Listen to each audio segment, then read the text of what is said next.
General method for alkyne preparation में हम आज डिस्कस करेंगे सेकंड जनरल मेथड जिसके जरिए हम अल्काइन को प्रिपेयर कर सकते हैं, जो कि है बाय डीहेलोजिनेशन ऑफ टेट्राहेलाइड्स।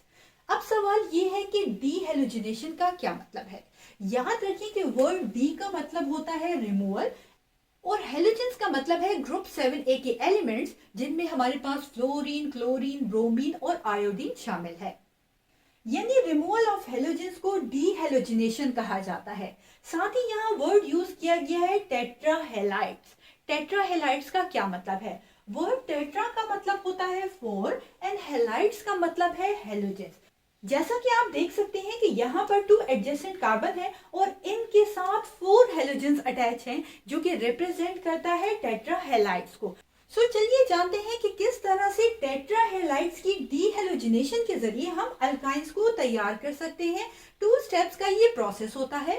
फर्स्ट स्टेप में हमारे पास टेट्राहेलाइड्स, जो कि रिप्रेजेंट करते हैं, टेट्रा मींस 4 एंड हेलाइड्स का मतलब है हेलोजेंस, जिसमें हम ले रहे हैं क्लोरीन को। जैसे कि आप देख सकते हैं कि ये 2 एडजेसेंट कार्बन है और इनके साथ 4 क्लोरीन अटैच है, जो कि रिप्रेजेंट कर रहे हैं टेट्राहेलाइड्स को। अब रिमेनिंग यहाँ पर क्या आएगा? यहाँ पर हाइड्रोजन अटैच हो जाएंगे। तो इसको नेम किस तरह से हम देंगे? ये कार्बन नंबर 1 है, ये कार्बन नंबर 2 है। तो यहाँ पर क्या आ जाएगा? फर्स्ट जो कार्बन है इस पर 2 क्लोरीन अटैच है, तो ये आ जाएगा 1 1। सेकेंड कार्बन पर भी 2 क्लोरीन अटैच है, तो ये आ जाएगा 2 2। कितने क्लोरीन है? 1 2 3 4, यानी टेट्रा टेट्रा क्लोरो, यानी 4 क्लोरीन। और ये हमारे पास क्योंकि 2 कार्बन मौजूद है, जो कि रिप्रेजेंट करता है एथ को, और इन कार्बन के दरमियान सिंगल कोवेलेंट बॉन्ड रिप्रेजेंट करता है एन को। तो इस तरह से इसको हमने नेम दिया 1 1 2 2 टेट्राक्लोरो इथेन। जैसे ही ये रिएक्ट करेगा जिंक डस्ट के साथ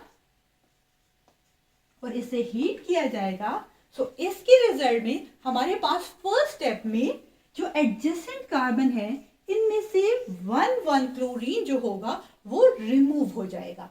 सो हमारे पास प्रोडक्ट में क्या फॉर्म होगा? First carbon and second carbon. जैसे ही 1 1 बॉन्ड ब्रेक हुआ, और हम जानते हैं कि कार्बन 4 बॉन्ड बनाता है, तो ये कार्बन जो होंगे सिंगल बॉन्ड की बजाय अब डबल बॉन्ड फॉर्म कर लेंगे, ताकि इनके 4 बॉन्ड कंप्लीट हो जाए और ये स्टेबल हो जाए। सो सिंगल बॉन्ड से डबल बॉन्ड फॉर्म्ड हो गया। यहाँ पर फर्स्ट वन जो कार्बन है, इसके साथ भी एक क्लोरीन और एक हाइड्रोजन अटैच है, तो यहाँ पर हम अटैच कर देंगे 1 क्लोरीन एंड 1 हाइड्रोजन।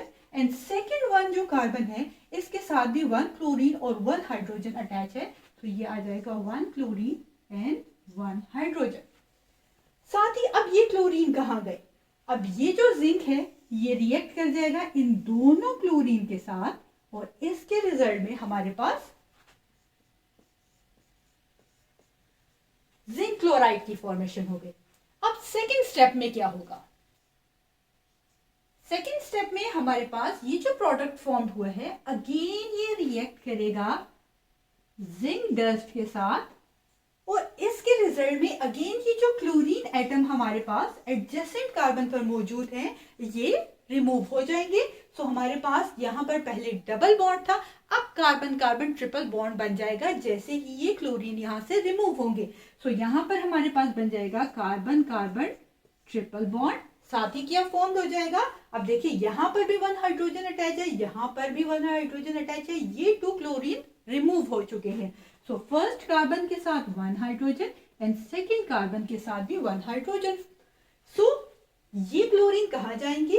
ये क्लोरीन रिएक्ट कर जाएंगे इस जिंक के साथ, और इसके रिजल्ट में हमारे पास फॉर्म हो जाएगा जिंक क्लोराइड। सो आपने देखा कि यहाँ पर हमारे पास अल्काइन यानी कि इथाइन की फॉर्मेशन हो रही है। इसे इथाइन क्यों कहते हैं? क्योंकि यहाँ पर 2 कार्बन जो कि रिप्रेजेंट करते हैं एथ को, और कार्बन कार्बन ट्रिपल बॉन्ड जिसे YNE से रिप्रेजेंट किया जाता है, सो इसको नेम दिया जाता है इथाइन का, जो कि हमारे पास अल्काइन है। अल्काइन क्यों है? क्योंकि यहाँ पर कार्बन एटम्स के दरमियान ट्रिपल बॉन्ड की मौजूदगी रिप्रेजेंट कर रही है अल्काइंस को। सो आपने देखा कि किस तरह से टेट्रा हैलाइड्स की डीहेलोजिनेशन के जरिए 2 स्टेप्स में इजीली अल्काइन की प्रिपरेशन हो गई।